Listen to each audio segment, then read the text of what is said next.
A study of more than 20,000 students confirms that the well-being drops in every single measurable category after the move to high school, and the effects last more than 2 years. Master's degree unemployment for workers under 35 is near a 20-year high, with PhD and professional degree unemployment is at a 20-year low.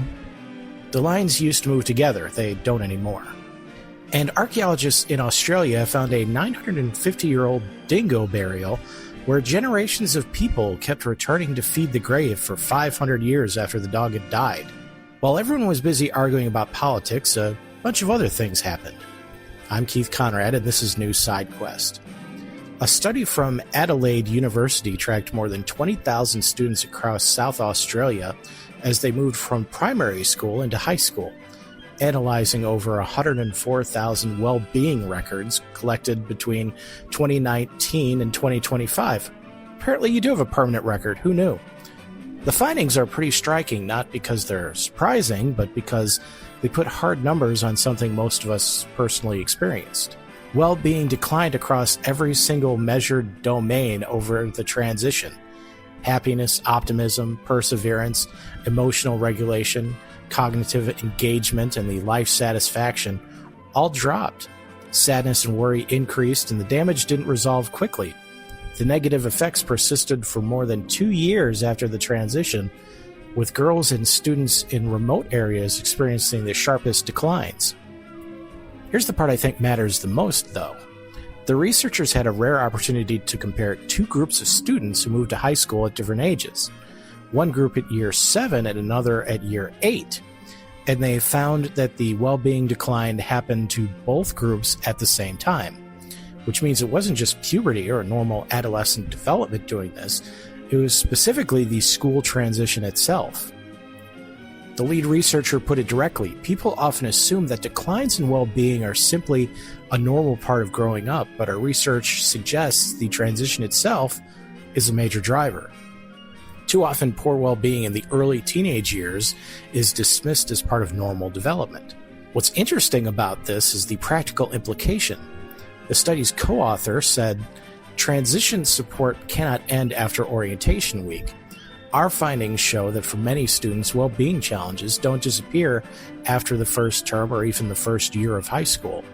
1 week of orientation followed by expecting the kid to just be fine is not matching what the data shows."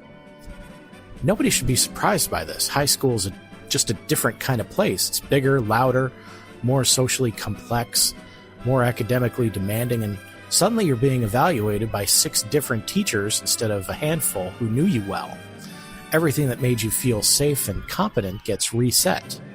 So what's your most entertaining story from high school? Not your best memory, not your worst, your most entertaining, the one you still tell. The thing that, looking back, is either hilarious or deeply formative or both. Remind me to tell you about the time I drove backwards through the drive-thru to Dairy Queen. Oh, back to school, to prove to Dad that I'm not a fool. I got my lunch packed up, my boots tied tight. I hope I don't get in a fight. Oh, back to school. The Wall Street Journal published a piece this week citing new data from the Burning Glass Institute, one of the most respected labor market research organizations in the country.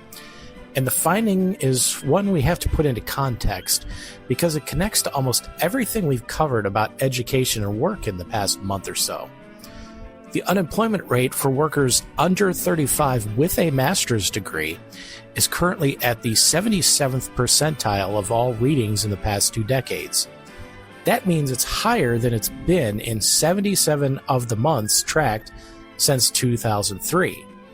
Meanwhile, unemployment for workers under 35 with a PhD, law degree, or medical degree is near a 20-year low.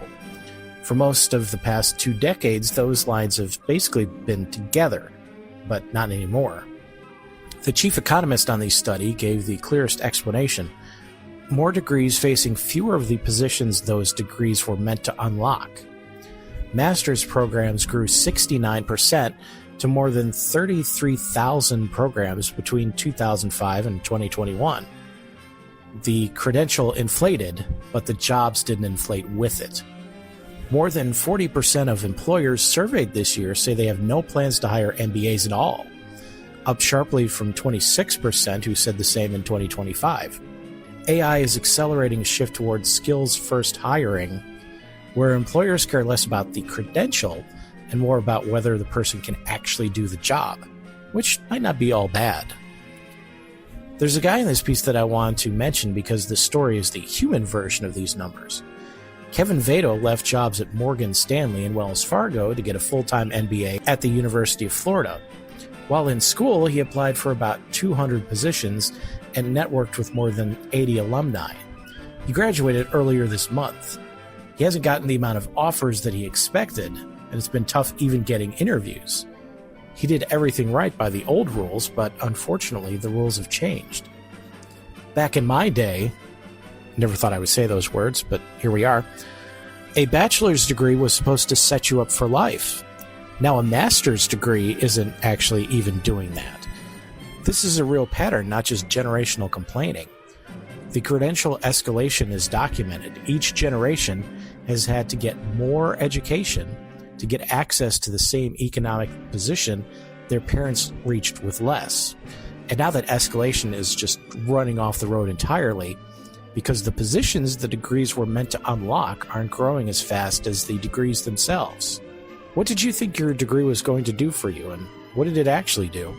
The gap between the promise and reality, or the cases where it actually worked out as advertised. My advice to you, start drinking heavily. Researchers from the University of Sydney, the Australian Museum, and several other institutions working alongside people in New South Wales have just published findings about a 950-year-old dingo buried on the banks of the Darling River. And what they found inside is something that has never been documented anywhere in the world before. The dingo, called Garley in the local language, was male, between 4 and 7 years old when he died, sometime between 916 and 963 AD. His teeth were heavily worn from extensive use. He had healed injuries, broken legs, broken rib. The researchers believe he was likely kicked by a kangaroo during a hunt. Someone set those bones and cared for him while they healed. He was buried in a purpose-built midden, a carefully constructed grave with great intentionality, and then for roughly 500 years after he died, generations of people kept returning to that burial site to add river mussel shells as offerings. The radiocarbon dating confirmed that the shells were being placed there centuries after the original burial. Elders explained that these ongoing additions are part of an ancestral feeding ritual, honoring Garley as an ancestor and maintaining that connection across generations. This is the first time this practice has been scientifically documented anywhere in the world. This was for 500 years. The lead researcher said the healed injuries, worn teeth, and careful burial tells us this animal lived a long life alongside people, and that his death was marked intentionally and with respect.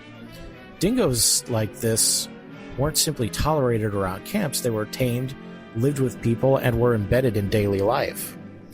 After the analysis was complete, Garley's remains were returned to the country, the term that encompasses not just the physical land, but its deep spiritual, cultural, and social dimensions. He was truly the goodest of boys. This dog got kicked by a kangaroo, survived because people who cared about him helped him heal, lived out the rest of his life as a full member of a community, was buried with ceremony when he died, and then was honored by generations of people who had never met him but understood that something worth remembering had passed through this world. So tell me about the pet you've lost that you still think about.